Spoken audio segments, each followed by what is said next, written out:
D'abord, je tiens à vous remercier pour l'invitation. Je pense que je vais sortir aujourd'hui un peu moins bête. J'ai appris beaucoup de choses sur l'éthique du service public, de l'administration. Moi, c'est la première fois que je mets mon pied dans cette école. Moi, comme certains de gestionnaires, je suis beaucoup plus dans le technique. Je suis beaucoup plus polytechnicien. Je suis ingénieur de formation. Je ne suis pas aussi bon orateur que les gens de l'ENA, bien sûr.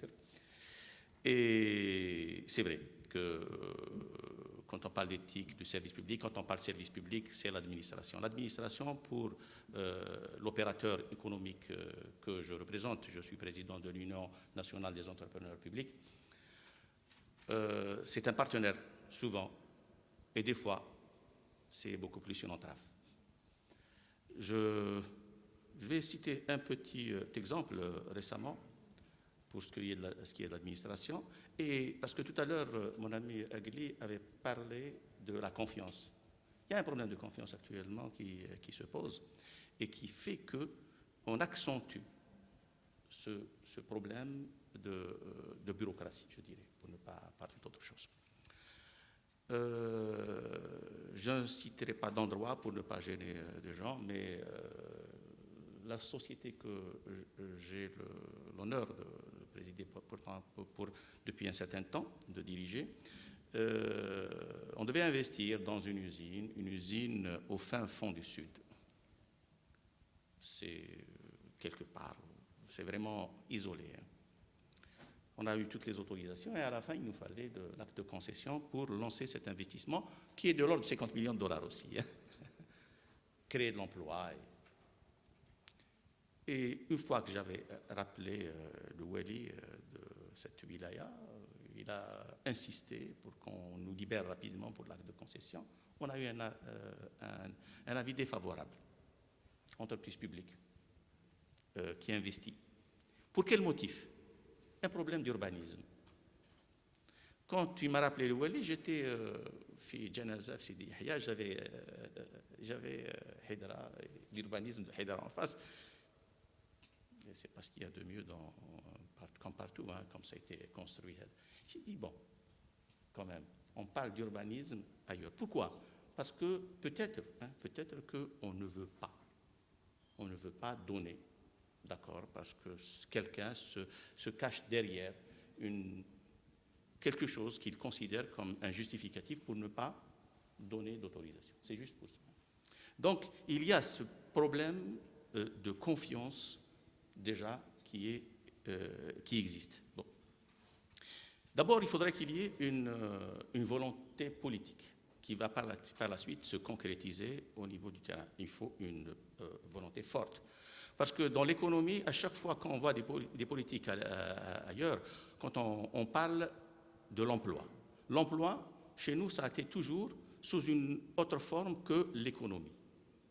L'emploi, on commence par les danseuses quand il s'agit de création dans nos sociétés. Qu'est-ce qu'il faut ? Il faut donner de l'argent. On parle de recrutement, les DAP, DAIP, et puis bon, on va les permaniser. Et c'est toujours en se basant sur les deniers de l'État, sur le trésor public, on puise le trésor public. Peut-être, on le sait, hein, qu'aujourd'hui, le plus gros employeur en Algérie, c'est l'État, c'est la fonction publique. C'est la facilité parce que jusqu'à aujourd'hui, il y a eu le pétrole et, bon, tout le monde le sait, on ne cesse de le dire, mais on continue à avoir les mêmes réflexes. On continue à dire que le pétrole, quelques années, on parlait de dizaines d'années, maintenant on commence à se rapprocher, on parle d'années, même de semestres et de semaines. Donc, cette bourse intarissable, elle va finir par se tarir. Donc, quand on parle de confiance envers l'administration et tous les agents, moi, ce qui me gêne, monsieur Brokin, j'ai essayé de vous contacter pour avoir votre avis justement sur cette... j'ai pas eu l'occasion, donc j'en profite, je suis aujourd'hui ici, sur cette histoire de dépénalisation, comme vous le disiez, de l'erreur de gestion et non pas de l'acte de gestion. Vous avez abordé le sujet tout à l'heure, et puisque je suis à l'UNEP, et aujourd'hui, le plus gros problème qu'on disait tout à l'heure, notre ami Samy, pour une entreprise publique, c'est déjà, l'entreprise, c'est très difficile. Et quand on est dans une entreprise publique, c'est encore plus difficile. Pourquoi? Parce qu'il y a des procédures. Pourquoi? Parce que aussi, tout le monde, du simple citoyen jusqu'au donneur d'ordre, jusqu'aux politiciens, on la considère comme agent public, on le considère comme une administration. Et justement, j'étais un peu déçu, j'ai très mal compris, peut-être, je n'ai pas la capacité de suivre, sur le plan juridique. On parle de service public et on parle de cadre dirigeant d'entreprise publique.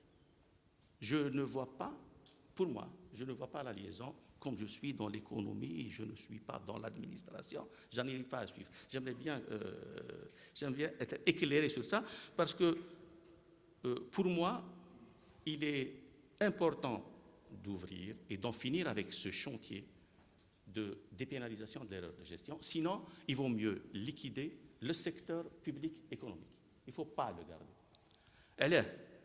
Comme on disait, parlons des banques publiques. La dernière fois, lorsqu'on a eu à discuter, on parlait de problèmes de crédit, d'octroi de crédit pour le secteur économique, notamment privé. J'avais dit que le secteur public-privé est alimenté par les banques publiques à hauteur de 82%. Le reste des 18%, ce n'est pas des banques, je dirais, privées, qui ne sont pas d'abord nationales, à capitaux nationaux, sauf quelques-unes. Et les 18%, c'est pour l'import-import. Donc, les investissements, les crédits pour l'investissement sont octroyés par les banques publiques. 82%, dont une bonne partie, disons 50%, c'est pour le privé. Même fait le public, les 50% qui restent, c'est beaucoup plus dans des sociétés qui assurent un secteur public et qui sont obligés, l'État est obligé, parce que c'est quelque part, c'est des transferts sociaux. Mais ce qui reste pour les entreprises publiques, ce n'est pas grand-chose, hein, en fait, en matière d'octroi de crédit. Et ces banques, aujourd'hui, ces banques, il y a un frein, parce qu'elles ne donnent plus de crédit, parce que les gens ont peur, les gens ont, avec ce qui s'est passé. L'histoire, il faut étudier l'histoire, et c'est cyclique, hein, chaque fois ça revient. Il faut étudier bien l'histoire, comment ça se passe. Donc, et c'est ça qui bloque l'économie de manière générale. C'est pour ça que je reviens à ce problème de confiance. Il faut qu'il y ait cette confiance, il faut mettre les gens en confiance pour que l'économie fonctionne.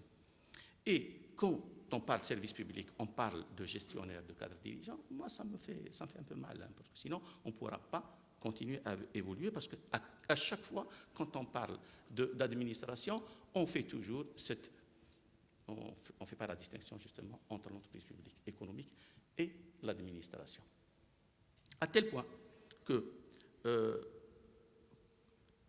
aujourd'hui, les entreprises publiques économiques, le Code des marchés publics les a obligés d'avoir des procédures. On dit qu'il faut travailler avec des procédures. Mais les procédures, il est dit qu'elles doivent assurer une transparence, une équité à l'accès à la commande. Pourquoi? Pourquoi on considère que le soumissionnaire, le fournisseur, j'ai une obligation envers mon actionnaire. Mon actionnaire. Parce que j'ai un capital, je dois le fructifier. Et quand je fructifie ce capital, j'ai un engagement envers mes actionnaires. Je considère que l'entreprise publique économique, c'est une société par action. Une société par action, ailleurs, il y a des lois pour protéger l'actionnaire, même le petit porteur d'action. Il se trouve que des fois, il y a des milliers d'actionnaires.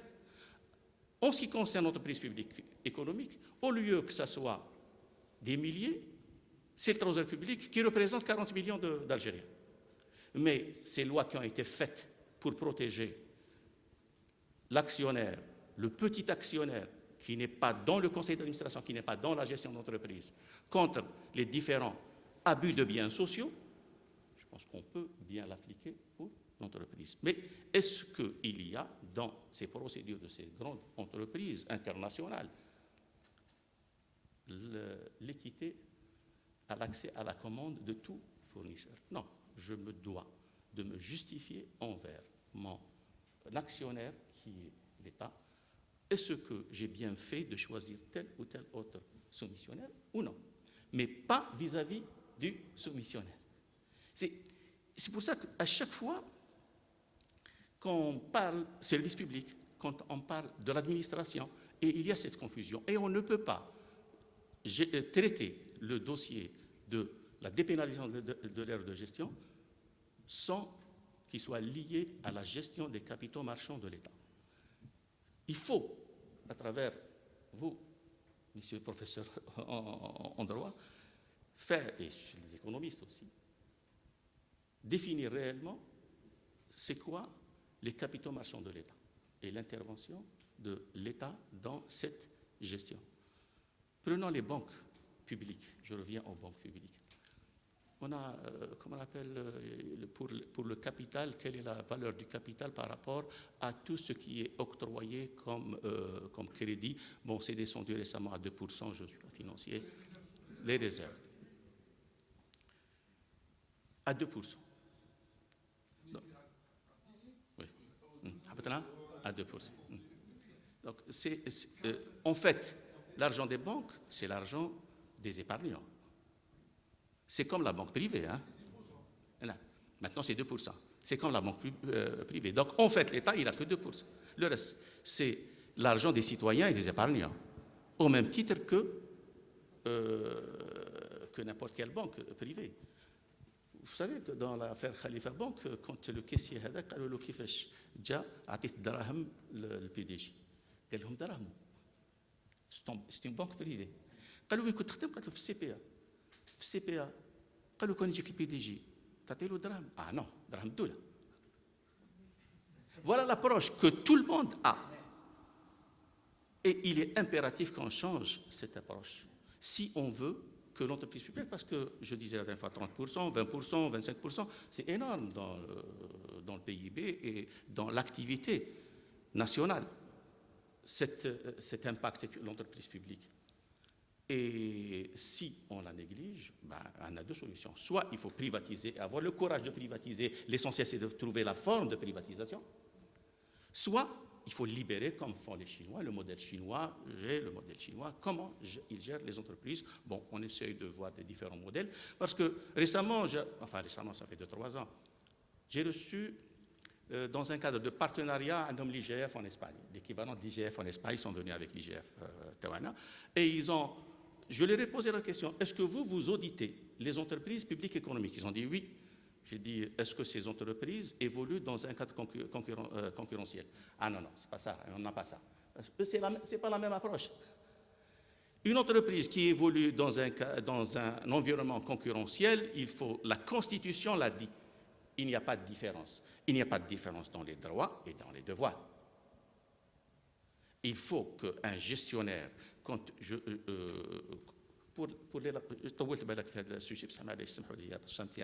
bien que vous parliez par la suite à l'honorable assistance de votre projet gagné en Afrique et comment il est en train de s'ouvrir.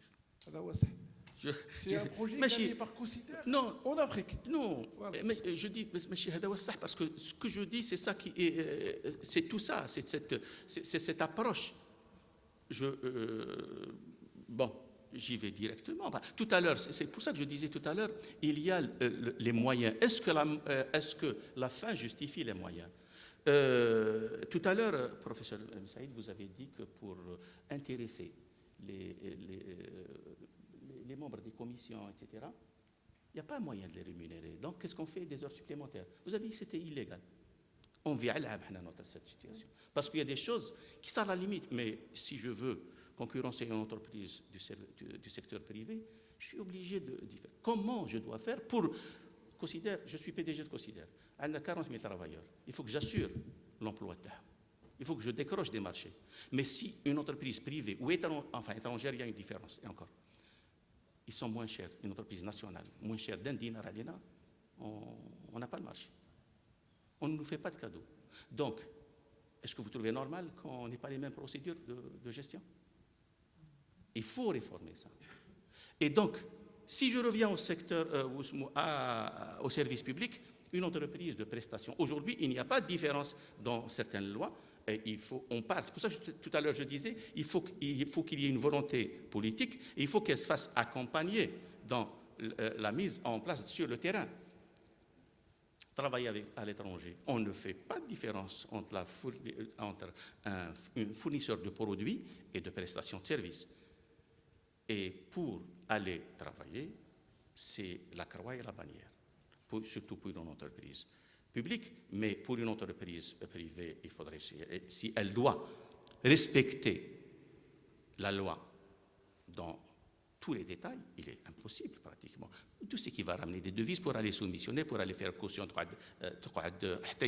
les délais de soumission, comment faire? Ce n'est pas possible.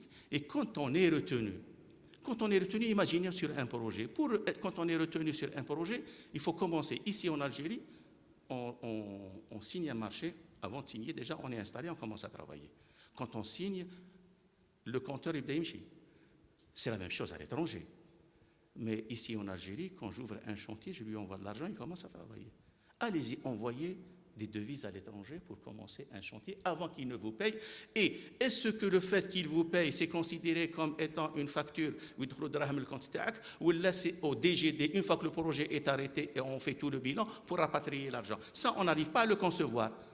Au niveau de la Banque d'Algérie, ah non, vous assumez, moi je n'assume pas. Il faut traiter tout ça. Donc, quand il y a une volonté d'avoir des ressources en devises autres que l'hydrocarbure, il faut les faire accompagner par des décisions et protéger, que ce soit celui qui doit donner l'autorisation, que ce soit celui qui est en train d'attendre cette autorisation. Et ce n'est que comme ça que l'économie pourrait se développer. Donc, bon, j'ai pris beaucoup de temps, je m'excuse, mais le problème, la confiance, la formation et la rigueur quand il s'agit d'administration. Il est vrai nulle part ailleurs, on ne gratifie au niveau de l'administration, la fonction publique, ce n'est que par l'évolution des carrières, mais la formation, il y a un problème aujourd'hui de formation à tous les niveaux, sauf l'administration, et la rigueur avec tout ce que ça engendre comme pénalité et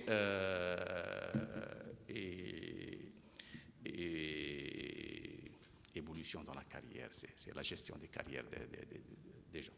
Je vous remercie et j'aimerais bien qu'on me réponde sur cette histoire d'agent public. Il est vrai qu'on a ratifié, comme vous l'aviez dit tout à l'heure, on s'est empressé d'entériner beaucoup de conventions internationales.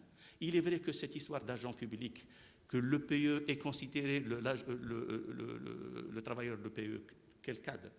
Même un simple travailleur, on ne fait pas de distinction. Il est considéré comme un agent public. Et quand vous allez vers la loi de lutte contre la corruption, cet agent public, quelle est la batterie de mesures qui est sur sa tête?